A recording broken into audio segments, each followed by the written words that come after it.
Bienvenue sur le balado de la scène agro, produit par Agro-Québec et présenté en collaboration avec Financement agricole Canada. En tant que prêteur entièrement dédié à l'agriculture et à l'agroalimentaire d'ici, FAC a l'expertise et les relations pour vous aider à propulser votre entreprise. Visitez fac.ca. Ici Lionel Levac. L'édition 2024 du Salon international de l'alimentation de Paris a connu un vif succès. On y célébrait les 60 ans du Cial et les festivités ont ajouté de la couleur aux nombreuses démarches d'affaires que les entrepreneurs ont menées au cours de l'événement. Dans quelques balados-reportages, je vous fais rapport du Cial Paris 2024. Dans un premier temps, je vous ramène à l'ouverture du Cial Paris où on a bien sûr parlé commerce, mais également de politique. Voici mon reportage.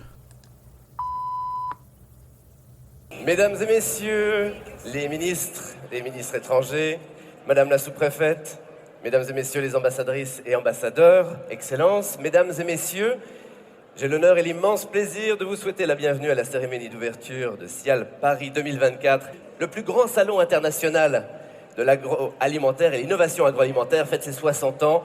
Une occasion incroyable de rassembler l'ensemble du secteur pendant 5 jours intenses et merveilleux.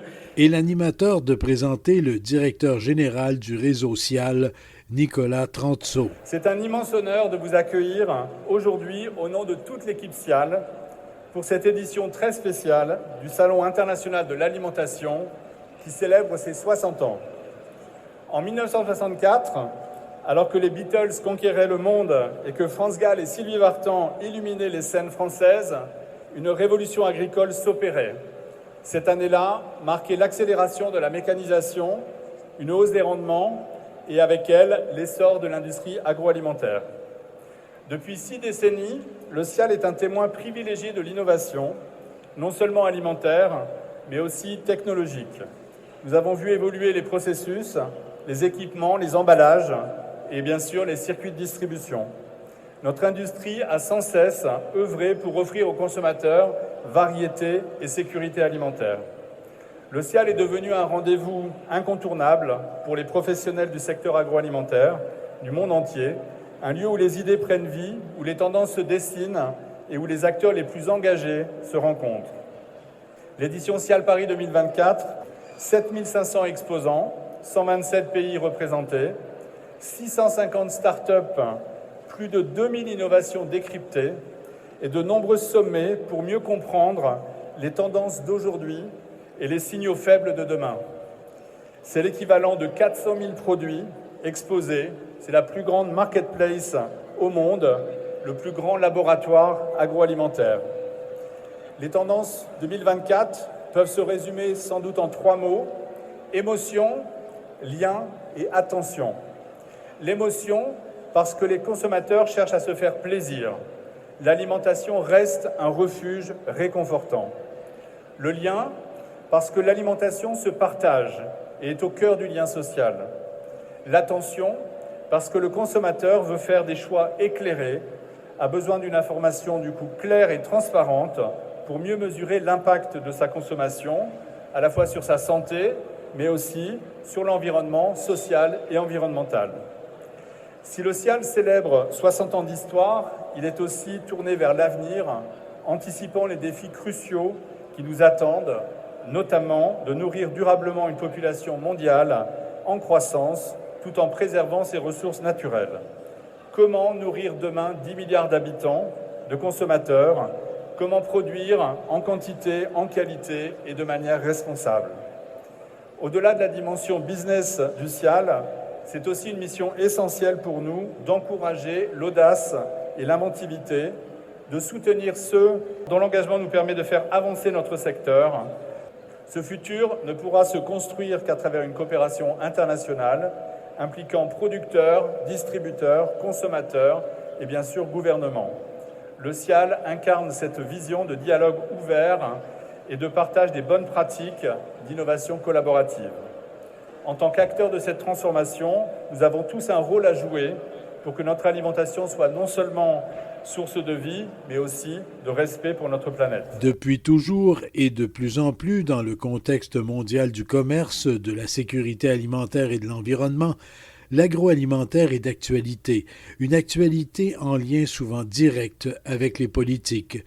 Le président de l'ANIA, l'Association nationale des industries alimentaires de France, Jean-François Loiseau, n'a d'ailleurs pas hésité à parler de la situation française et à interpeller la ministre de l'Agriculture, de la Souveraineté alimentaire et de la Forêt, Annie Genevard. Pourquoi en sommes-nous arrivés, Madame la Ministre, à être aujourd'hui la France agroalimentaire, au 6e rang des pays exportateurs? Nous bordaillons la 7e place, alors qu'il y a 20 ans, nous étions à la 2e place. Force est de constater que nous avons dévissé, dérivé.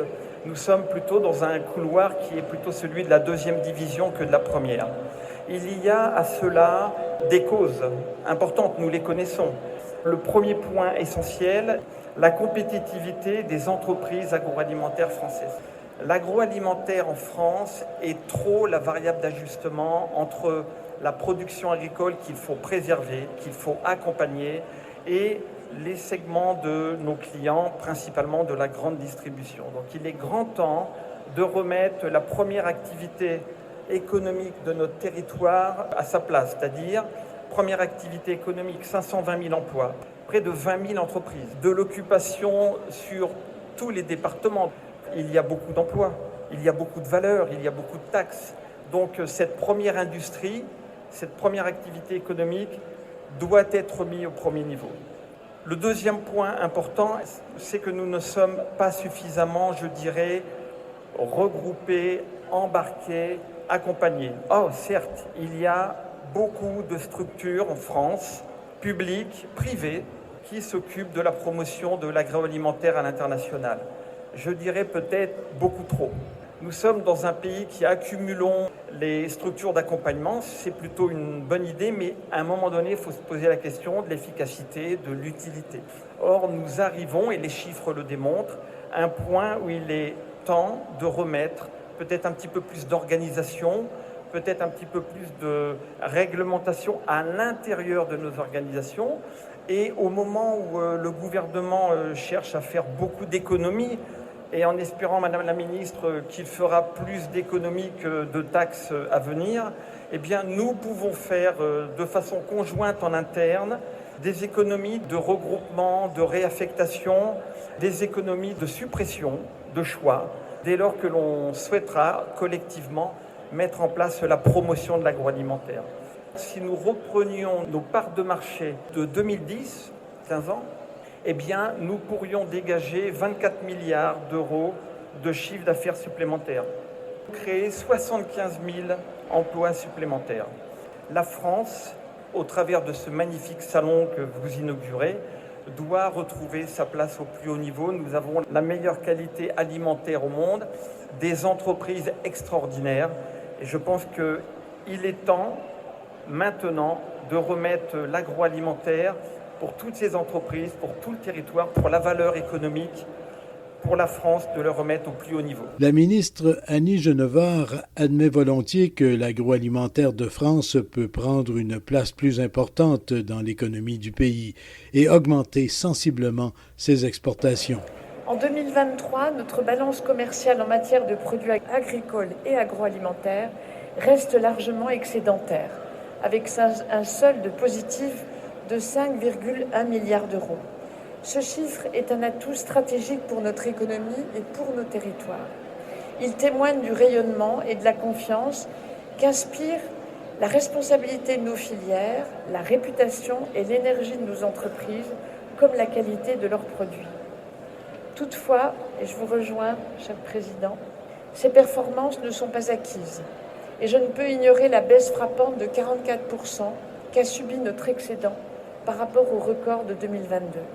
Guerre en Ukraine, menaces géopolitiques sur des filières iconiques de notre savoir-faire, flambée des prix des intrants, tensions sur le pouvoir d'achat, sur tous les continents, et baisse des volumes de production liés aux excès comme au manque de précipitations. Le dérèglement climatique s'ajoute au dérèglement diplomatique. Cette érosion exige notre vigilance et notre mobilisation dans tous les secteurs. Il est impératif que nous continuions à encourager l'exportation. Nos exportations agroalimentaires demeurent concentrées sur quelques filières et trop peu d'entreprises s'engagent dans l'export, qui constitue pourtant un relais indispensable de croissance. Plus que jamais, dans ce contexte de tensions géopolitiques, nos entreprises ont besoin d'un accompagnement fort et dans la durée. Mon ministère y prendra toute sa part. Grâce à une gouvernance bien établie, nous avons mis en place des structures qui permettent de mieux s'organiser collectivement. Je tiens à saluer notre marque d'excellence Taste France, qui est devenue un symbole de notre identité agroalimentaire à l'international. Cette marque reflète la singularité française sur les marchés internationaux. Les savoir-faire de nos terroirs, notre culture du goût, nos valeurs d'excellence et notre appétence pour l'innovation créative. Depuis son lancement, elle a permis de donner une visibilité accrue à nos produits et sur les marchés étrangers. Sujet d'un grand intérêt pour les exportateurs canadiens et québécois, l'hésitation notoire en France pour l'approbation finale de l'accord de libre-échange Canada-Europe. Surprenant du fait que les Français ont jusqu'à maintenant bénéficié davantage de l'application de cet accord que ne l'ont fait les exportateurs canadiens. J'en ai discuté avec l'ambassadeur du Canada en France, Stéphane Dion. Nous avons d'abord parlé de sa visite au CIAL. Monsieur Dion, bonjour. Bonjour. Monsieur Dion, deuxième CIAL Paris pour vous comme ambassadeur du Canada à Paris, en France. Une visite des participations canadiennes et québécoises. Qu'est-ce que vous remarquez qui vous frappe jusqu'à maintenant? Je dirais que c'est l'optimisme. Les producteurs, les distributeurs que je rencontre voient des opportunités de marché intéressantes en Europe, en France et en Europe. Et donc, aller au CIAL aujourd'hui, pour eux, c'était très important. Et ils ont l'air très occupés. Je sens que leurs produits sont très bien perçus. Et surtout ceux qui sont irremplaçables. Parce que, par exemple, en Europe, en France, on ne fait pas de canneberge. Et ils aiment ça.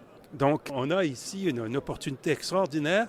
Et l'ambassade ici, mon équipe, on fait tout pour les aider, nos distributeurs, nos producteurs, pour exporter de plus en plus en Europe. C'est facile d'exporter au Maine, mais exporter dans le Maine français, c'est aussi très intéressant.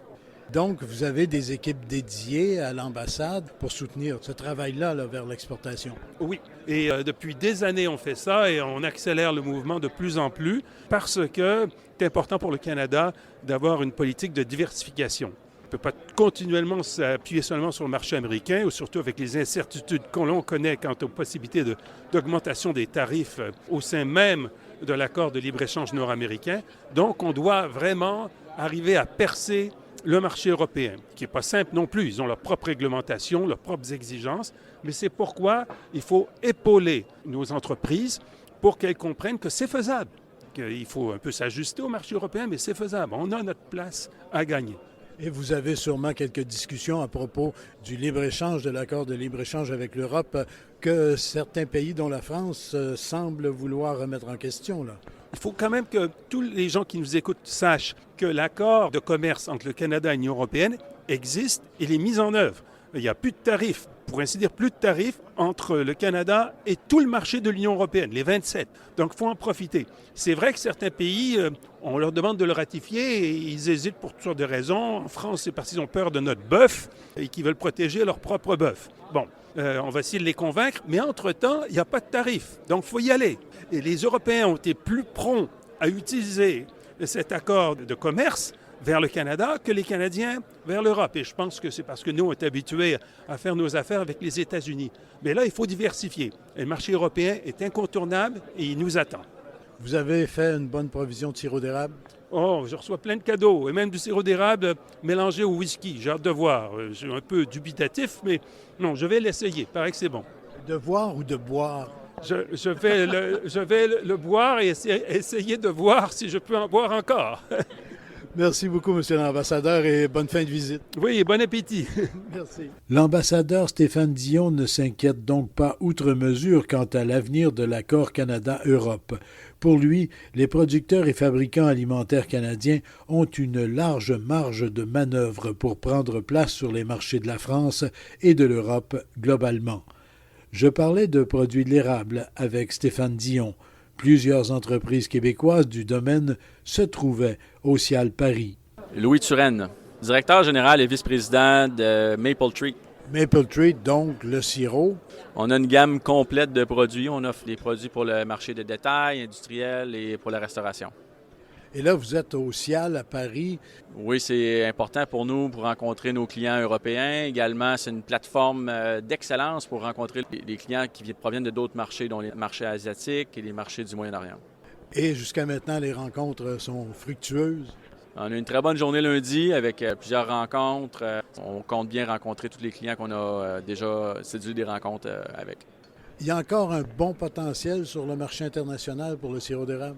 Oui, on a connu une légère baisse des ventes après la COVID, mais là, les derniers mois ont montré une augmentation des exportations. Donc, c'est pas un produit qui est à pleine pénétration de marché. Il y a encore de la possibilité pour de l'expansion. Bien, bonne fin de Cial.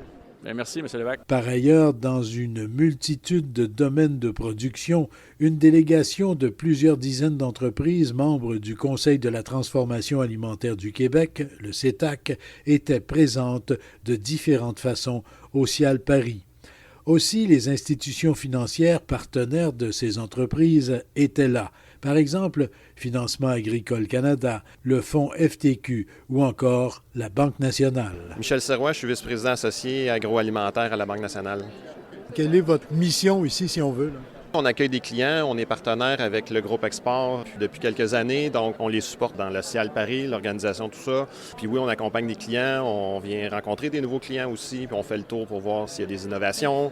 C'est un site qui est immense, donc ça fait 3 jours, puis on n'a pas fait tout le tour encore. Il y a plein d'entreprises ici du Québec donc, qui viennent essayer de développer des nouveaux marchés, donc c'est intéressant pour eux, puis pour nous également, quand on peut les supporter dans ce sens-là. Il y a beaucoup de monde, donc il y a plein d'opportunités. Donc pour eux, c'est soit de trouver des nouvelles avenues d'exportation, c'est de trouver des nouvelles idées pour importer des produits au Québec. Il y a plein de possibilités. Ici Lionel Levac. Dans mes prochains balados sur le Cial Paris 2024, j'aborderai d'autres éléments et vous présenterai plusieurs autres entreprises ayant participé à cette édition parisienne qui, encore une fois, marquait le 60e anniversaire du réseau Cial. Le Cial a été créé en 1964 à Paris. Au revoir. Vous avez aimé ce contenu? Suivez la scène agro pour rester à l'affût de l'actualité agroalimentaire. Merci et à bientôt.